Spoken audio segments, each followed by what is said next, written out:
Shalom saudara, selamat datang lagi di Sela. Tanpa terasa kita sudah sebentar lagi mengakhiri tahun 2020 ini. Mari kita memulai Sela kita di dalam doa dan percaya bahwa Tuhan sungguh-sungguh akan bekerja di dalam waktu singkat kita melakukan Sela pada hari ini. Mari kita berdoa. Bapa dalam surga, kami bersyukur untuk waktu ini. Kembali kami mau menyisihkan waktu, kami mau menyingkirkan hal-hal yang lain dan memfokuskan hati dan pikiran kami kepadamu Tuhan. Kami percaya Kau berkata saat kami sungguh-sungguh mencari Engkau akan memberikan dirimu ditemui. Dan kami percaya saat kami berjumpa dengan Kau, kami memiliki lebih daripada semuanya yang kami butuhkan dalam dunia ini, karena Engkau lebih daripada cukup. Berkati waktu kami Tuhan, di dalam nama Yesus kami berdoa. Amin.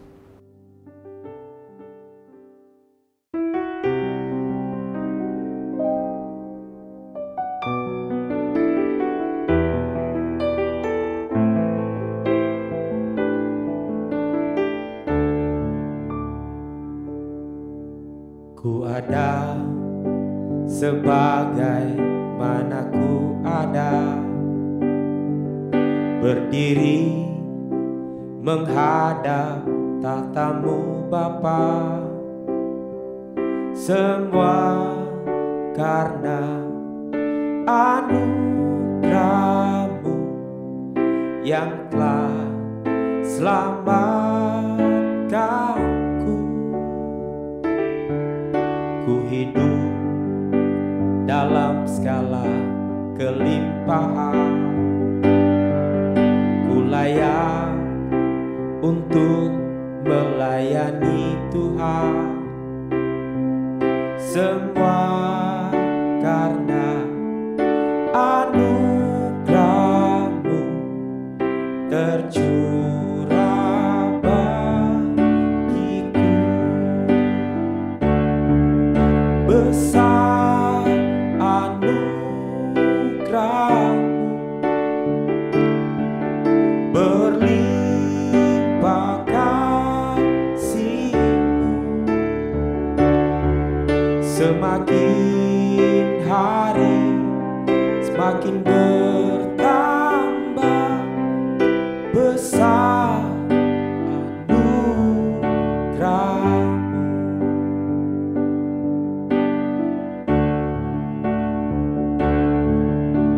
Ada sebagai mana ku ada, berdiri menghadap tatamu Bapa. Semua karena anugerah-Mu yang telah selamatkanku. Ku hidup dalam segala kelimpahan, ku layak untuk melayani Tuhan. Semua karena anugerah-Mu tercurah bagiku. Besar anugerah-Mu, berlimpah kasih-Mu. Semakin hari semakin bertambah besar anugerah-Mu. Besar anugerah-Mu, berlimpah kasih-Mu. Semakin hari semakin bertambah besar anugerah-Mu. Semakin hari semakin bertambah besar anugerah-Mu.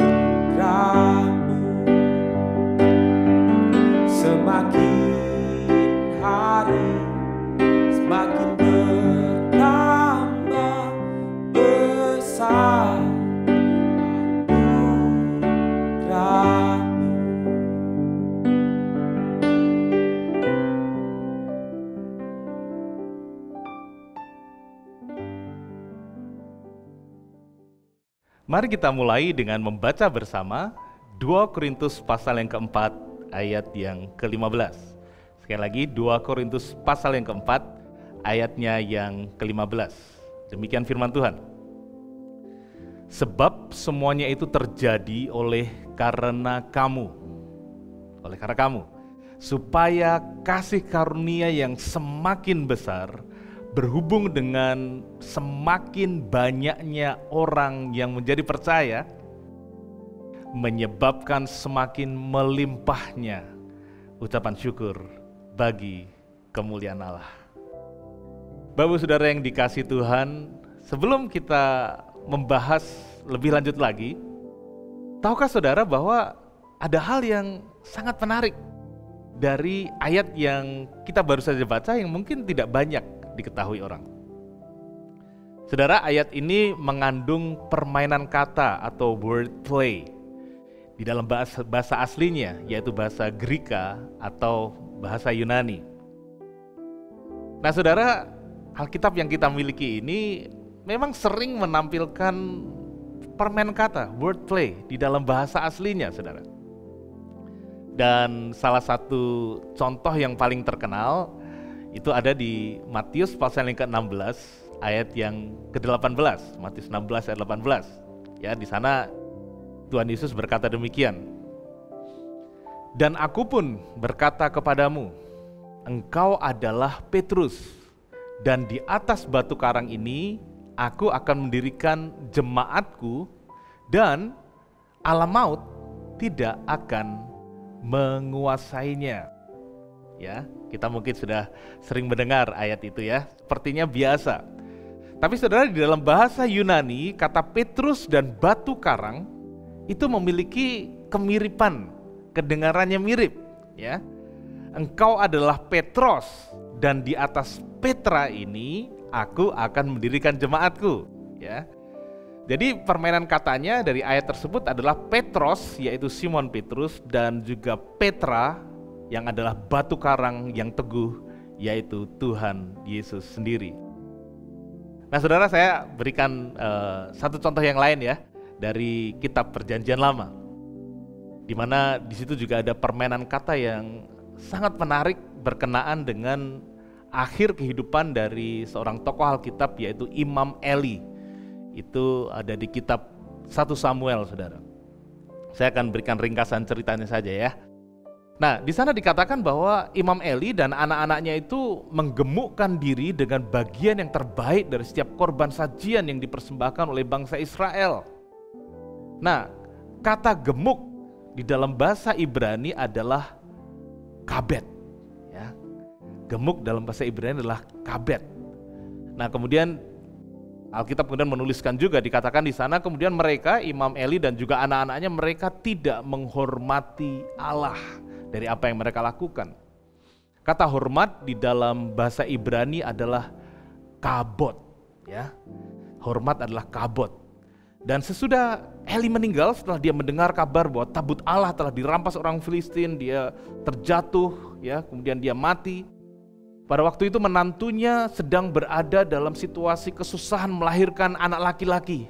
Dan saat anak laki-laki itu lahir, dia diberi nama Ikabod, yang berarti telah lenyap kemuliaan Tuhan dari Israel. Jadi kabet, kabot, Ikabod. Itu tadi adalah beberapa contoh wordplay atau permainan kata di Alkitab. Ada banyak contoh yang lain. Kalau saudara membaca dalam bahasa aslinya akan banyak ketemu tuh kata-kata yang mirip, yang tentu saja sengaja dituliskan untuk membuat kesan dan juga pesan yang lebih kuat kepada para pembacanya. Nah Bapak Ibu Saudara, mari kita kembali ya ke ayat yang pertama tadi di 2 Korintus 4 ayat yang ke-15. Kata seperti apa sih yang tertulis di sana, yang dituliskan oleh Rasul Paulus kepada jemaat di Korintus? Ya, supaya ingat kembali ya, kita baca kembali ayat tersebut. Sebab semuanya itu terjadi oleh karena kamu, supaya kasih karunia yang semakin besar berhubung dengan semakin banyaknya orang yang menjadi percaya, menyebabkan semakin melimpahnya ucapan syukur bagi kemuliaan Allah. Nah saudara, kita lihat ya, perhatikan baik-baik. Kata kasih karunia dalam bahasa Greka atau dalam bahasa Yunaninya adalah charis, ya. Dan kata ucapan syukur adalah eucharistian, ya. Charis atau kasih karunia dan eucharistian atau ucapan syukur, ya. Jadi kalimat itu kalau kita memakai permainan katanya dikatakan demikian. Supaya kasih karunia atau charis yang semakin besar berhubung dengan semakin banyaknya orang yang menjadi percaya, menyebabkan semakin melimpahnya ucapan syukur atau eucharistian bagi kemuliaan Allah, ya. Jadi charis dan eucharistian. Nah saudara, konteks ayat ini tentu saja adalah ucapan syukur yang dinaikkan oleh karena kuasa kasih karunia Allah yang membuat banyak orang dimenangkan dan kemudian percaya kepada Tuhan Yesus Kristus. Dan tentu saja ada kaitan yang sangat kuat antara charis, kasih karunia, dan eucharistian, yaitu pengucapan syukur. Sebab saat kita menerima dan kita mengalami kasih karunia Allah, maka hati kita dengan sendirinya akan melimpah dengan ucapan syukur. Bapak saudara yang dikasihi di dalam Tuhan, di dalam Sela di penghujung tahun 2020 yang sungguh sangat luar biasa ini, kita secara khusus akan merenungkan dua kata yang luar biasa ini, yaitu charis dan eucharistian. Kita bahas terlebih dahulu kata yang pertama, charis atau kasih karunia. Sebagai orang percaya, Bapak Ibu Saudara, kita semua pasti telah sering mendengar dan juga kita tahulah makna dari kasih karunia. Kita tahu apa arti dari kasih karunia atau anugerah Allah itu. Kita sering mendengar dari khotbah-khotbah yang kita dengar atau kita ikuti. Namun demi kepentingan Bapak Ibu Saudara yang barangkali masih baru dalam Tuhan atau yang barangkali pertama kali mengikuti Sela ini yang mungkin belum sungguh-sungguh mengerti, maka saya akan kembali memberikan penjelasan singkat apa itu kasih karunia. Ya, kita belajar sebentar ya, supaya kita memiliki pemahaman yang sama tentang apa itu kasih karunia. Para ahli Alkitab pada umumnya sepakat bahwa kasih karunia itu adalah kebaikan dari Tuhan yang tidak layak kita terima. Kasih karunia adalah kebaikan yang dari Tuhan yang sebenarnya tidak layak untuk kita terima. Nah saudara, kasih karunia ini sedikit berbeda dengan mercy atau kemurahan, ya, grace and mercy. Ada perbedaannya saudara. Kalau kemurahan atau mercy itu adalah kebaikan yang kita dapatkan dengan cara kita tidak menerima yang seharusnya kita terima. Itu mercy, itu kemurahan. Ya, saya berikan contoh saudara ya supaya bisa lebih jelas. Contohnya jika seorang pencuri tertangkap basah sedang mencuri, tapi tuan rumah itu tidak menghukum, tidak melaporkan kepada polisi, namun justru melepaskannya, maka itu adalah kemurahan, itu adalah mercy. Namun saudara, jika pencuri itu kemudian disuruh pergi oleh tuan rumah dan bahkan diberi berkat barang-barang yang berharga, maka itu adalah kasih karunia. Nah saudara, untuk membahas kasih karunia ini kita akan memulai dengan satu ayat yang merupakan ayat favorit saya, ya. Itu ayat favorit saya, Roma 5 ayat 17. Ya, di sana dikatakan, sebab jika oleh dosa satu orang maut telah berkuasa oleh satu orang itu, yaitu adalah Adam ya, maka lebih benar lagi mereka yang telah menerima kelimpahan kasih karunia dan anugerah kebenaran akan hidup, dan bukannya hidup, akan hidup dan berkuasa memerintah oleh karena satu orang itu, yaitu Yesus Kristus. Ada beberapa pelajaran penting yang kita bisa petik dari satu ayat yang begitu powerful, begitu luar biasa ini. Yang pertama adalah Adam yang pertama itu menyebabkan semua orang, semua keturunan umat manusia berdosa. Dan Adam kedua yaitu Yesus Kristus menyebabkan semua orang yang menerimanya dan percaya kepadanya dibenarkan dan memperoleh kasih karunia. Hal yang kedua, kasih karunia itu diberikan secara cuma-cuma, gratis, tidak ada yang perlu kita usahakan dan diberikan secara berlimpah. Bagian kita adalah menerimanya dengan iman, dengan percaya saja, bukan dengan perbuatan kita, tapi dengan percaya saja kita beroleh kasih karunia. Selain itu, kasih karunia itu bukan hanya membuat kita benar di hadapan Allah, membuat kita selamat dari hukuman kekal, tapi itu juga membuat kita bisa berkuasa memerintah dalam hidup ini, di dunia ini melalui Kristus Yesus. Itulah keindahan kasih karunia, bahwa kita bukan hanya tidak menerima hukuman yang seharusnya kita terima, tapi kita juga menerima segala berkat, segala kuasa, segala kebaikan yang kita perlukan di dalam kehidupan ini. Salah satu tokoh dunia yang paling saya kagumi adalah almarhum Nelson Mandela dari Afrika Selatan. Dunia mengenal beliau bukan karena posisi yang dia pernah duduki atau barangkali nama besar yang dia punyai. Dunia mengenal dia karena dia memutuskan untuk menolak membalas dendam kepada lawan politiknya yang telah memenjarakannya selama 27 tahun, saudara. Itu yang membuat dia dikenang, bukan karena posisinya, tapi karena apa yang dia lakukan setelah dia keluar dari penjara. Dia memilih perdamaian dan bukan pembalasan. Dia memilih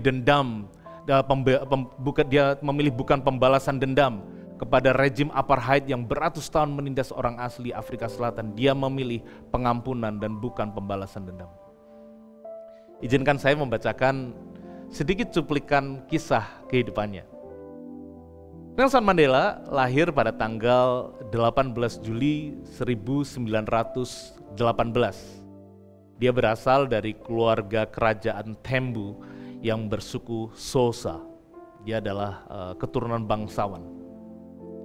Ibunya yang merupakan penganut Kristen yang taat kemudian menyekolahkan Mandela ke sekolah metodis setempat ketika dia berusia 7 tahun. Jadi karena ibunya adalah seorang Kristen, maka dia dimasukkan ke sekolah Kristen. Mandela kemudian menjadi orang percaya kepada Tuhan Yesus dan memberi diri dibaptis pada waktu dia sekolah di sekolah metodis itu.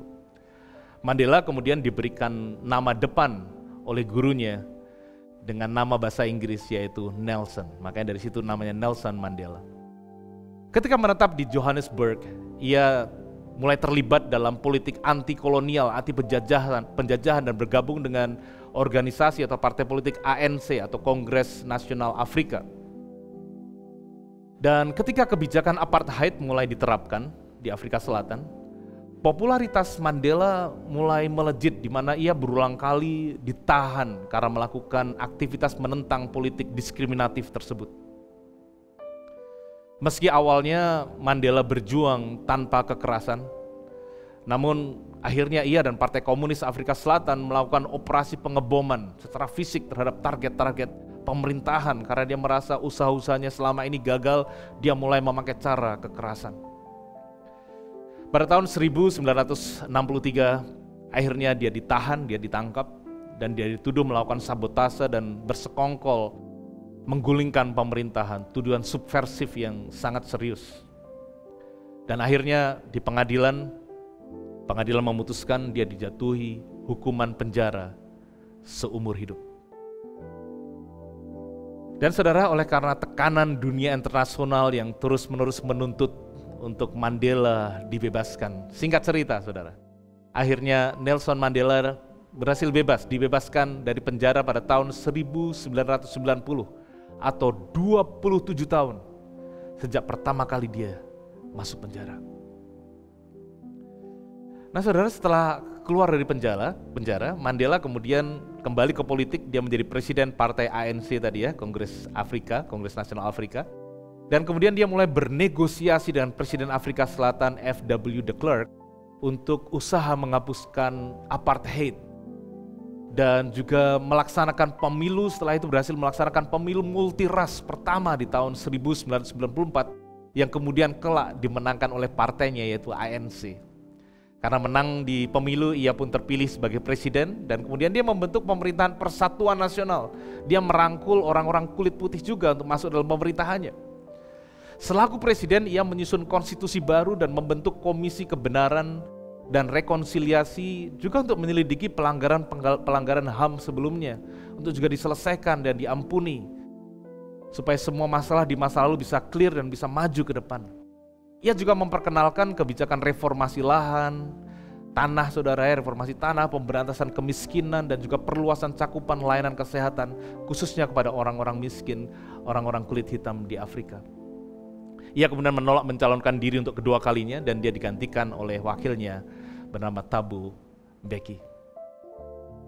Nelson Mandela kemudian menjadi negarawan ulung yang berfokus pada aktivitas amal demi memberantas kemiskinan, HIV/AIDS melalui Nelson Mandela Foundation. Selama hidupnya, dia menerima lebih dari 250 penghargaan, termasuk yang paling terkenal hadiah perdamaian Nobel pada tahun 1993. Bapak-Ibu Saudara, ada 3 hal yang kita bisa pelajari dari kehidupan Mandela di dalam terang kebenaran kasih karunia Allah. Pelajaran pertama, saudara, bahwa kasih karunia Tuhan itu sanggup mengubah seorang yang pembuat masalah. Mandela itu dulu orang yang pemberontak, suka membuat masalah. Tuhan bisa ubahkan menjadi orang yang memecahkan masalah. Dari orang yang membuat masalah menjadi orang yang memecahkan masalah. Dia menjadi berkat bagi Afrika Selatan. Hanya kasih karunia Tuhan yang sanggup melakukannya. Penjara bukan menghancurkan dia, penjara justru membebaskan dia. Allah turut bekerja dalam setiap keadaan untuk mendatangkan kebaikan. Saulus pun menjadi Paulus, Simon menjadi Petrus. Pelajaran kedua dari kisah Nelson Mandela adalah dia kemudian memberikan kasih karunia kepada orang-orang yang seharusnya mendapatkan hukuman atau pembalasan. Dia mengampuni orang-orang yang bersalah kepada dia, bahkan dia bersahabat dengan orang-orang yang dulu adalah musuhnya. Setelah dibebaskan dari penjara selama 27 tahun, dia mengampuni sipir-sipir penjara, musuh-musuh politik yang membenci dan memenjarakan dia. Dia memilih untuk tidak menjadi pahit karena dia seperti sudah kehilangan waktu dengan keluarga dan juga dengan hidup dan juga dengan karirnya. Dia tidak memilih untuk menjadi pahit, dia memilih untuk mengampuni. Saudaraku, salah satu tanda orang yang mengalami kasih karunia Allah adalah orang tersebut juga memberikan kasih karunia kepada orang lain. Dan pelajaran ketiga, saudara, kasih karunia itu selalu disertai dengan pemulihan. Tahun-tahun yang dimakan belalang pelahap dipulihkan Tuhan. Nelson Mandela masih hidup lebih dari 23 tahun sejak dia di penjara, sejak dia keluar dari penjara, dan bahkan dia menjadi presiden kulit hitam pertama di Afrika Selatan. Serta tentu saja dia menjadi salah satu tokoh negarawan dunia yang paling dihormati dan diterima oleh semua kalangan. Bapak-Ibu Saudara, itu adalah contoh kuasa dari kasih karunia Allah yang sanggup mengubahkan kehidupan seseorang dengan sangat-sangat luar biasa. Haleluya. Efesus pasal yang kedua, ayat yang ke-8 sampai dengan ayat yang ke-10, Rasul Paulus mencatat demikian dalam suratnya kepada jemaat di Efesus. Sebab karena kasih karunia kamu diselamatkan oleh iman. Itu bukan hasil usahamu, tetapi pemberian Allah. Itu bukan hasil pekerjaanmu. Jangan ada orang yang memegahkan diri. Yang ke-10, karena kita ini buatan Allah, diciptakan dalam Kristus Yesus untuk melakukan pekerjaan baik yang dipersiapkan Allah sebelumnya. Ia mau supaya kita hidup di dalamnya. Bapak Saudara yang dikasih Tuhan, karena kasih karunia, kita diselamatkan dari murka Allah oleh iman. Dan karena kasih karunia itu jugalah kita semua dipanggil untuk melakukan pekerjaan yang baik. Dan Tuhan mau saudara dan saya hidup di dalamnya. Itu adalah kasih karunia Allah, the beauty of His grace. Kata yang kedua adalah Eukaristian atau ucapan syukur. Masih di kitab yang sama, kitab Efesus pasal yang kelima ayat yang ke-20, Paulus mengatakan demikian, ucaplah syukur senantiasa atas segala sesuatu dalam nama Tuhan kita Yesus Kristus kepada Allah dan Bapa kita.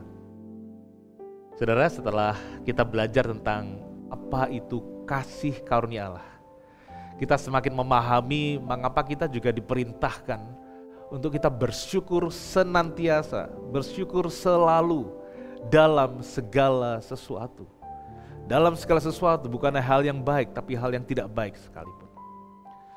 Dan saya bisa memahami mengapa kita seharusnya tetap bisa menaikkan syukur kita kepada Tuhan. Khususnya di saat kita mengalami kehilangan, kita mengalami kerugian, kita mengalami kesakitan, penderitaan, atau juga mengalami kesulitan. Saudara, kita bersyukur itu bukan karena kita harus bersyukur. Bukan karena adalah hukum kita sebagai orang percaya harus bersyukur, bukan saudara.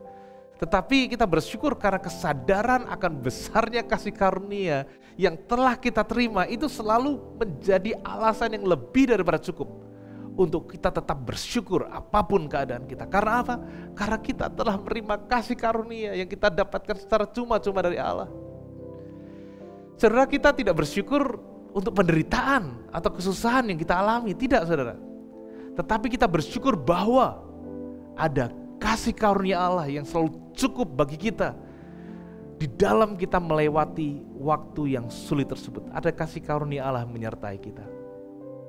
1 Korintus 1 ayat yang keempat mencatat demikian.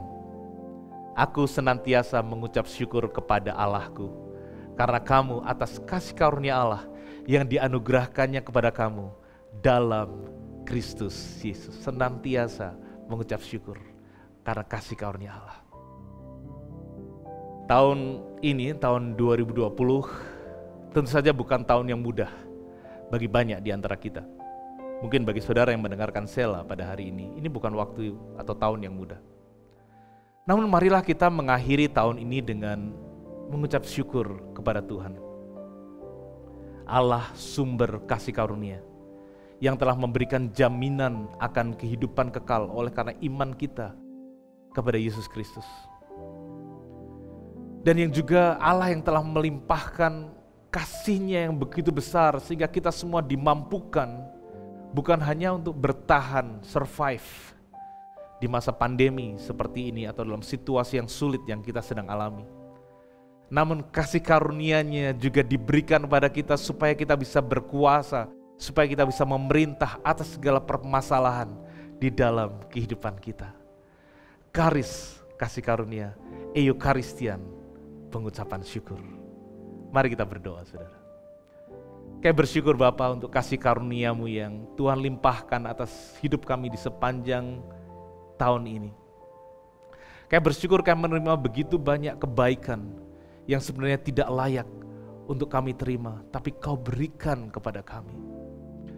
Terima kasih Tuhan untuk hadiah terbesar yang kami terima, yaitu Yesus Kristus sendiri, yang Kau berikan kepada kami, yang mau datang ke dunia, supaya kami yang percaya kepada Engkau tidak binasa, melainkan kami beroleh hidup yang kekal. Kami bersyukur untuk kasih karunia yang terbesar yang Kau berikan bagi kami. Kami juga bersyukur Tuhan untuk kasih karunia-Mu, untuk karis yang Kau berikan pada kami secara berlimpah, sehingga kami bisa berkuasa, kami bisa menang dan memerintah di dalam hidup ini. Bukan karena kemampuan, bukan karena kepandaian, bukan karena latar belakang atau apa yang kami miliki, tapi karena satu orang itu, yaitu Yesus Kristus. Tuhan, biar hati kami melimpah dengan ucapan syukur kepada-Mu. Segala hormat, pujian, dan kemuliaan hanya bagi nama-Mu. Di dalam nama Tuhan Yesus, kami berdoa. Amin. Tuhan Yesus memberkati setiap saudara.